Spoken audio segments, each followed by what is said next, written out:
এয়া চাওক আজি লৈ আহিছোঁ মই এটা নতুন ৰেচিপি।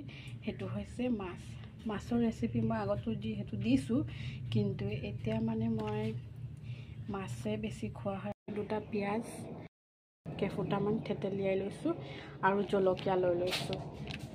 একদম চিম্পুল তৰিকাত বনাম মই এইটো। পেনখনত তেল লৈ ল'লোঁ। তেলখিনি মোৰ গৰম হৈ গৈছে। এতিয়া মই ইয়াতে দি দিম পিঁয়াজ।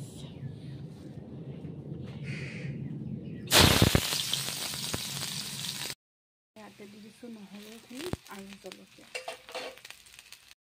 নিমখ দি দিছোঁ আৰু হালধি দি দিছোঁ। মই ইয়াত একো মছলা নিদিওঁ, বিলাহীও আজি ব্যৱহাৰ নকৰোঁ, এনেদৰে বনাম। পিঁয়াজ হৈ আছে, ইয়াতে দি দিম এতিয়া মই বইলা মাছকেইপিচ। এনেদৰে বনাই খাবচোন, খুবেই ভাল লাগে।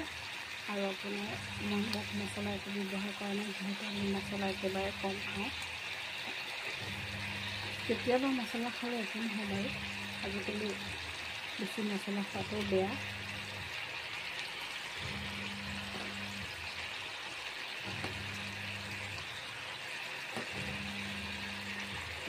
সেইকাৰণে এনেকৈ বনাইছোঁ।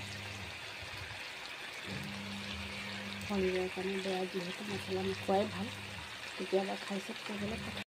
মোৰ মাছখিনি সিজি গ'ল 80%। এতিয়া মই ইয়াতে দি দিছোঁ আপোনাৰ কাটি ৰখা মান ধনিয়া।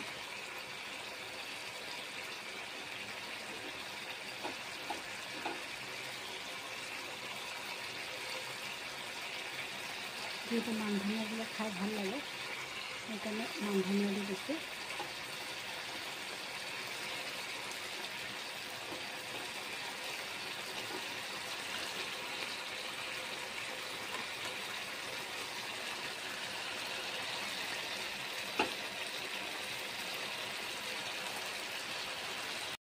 মোৰ মাছখিনি হৈ গ'ল ৰেডি।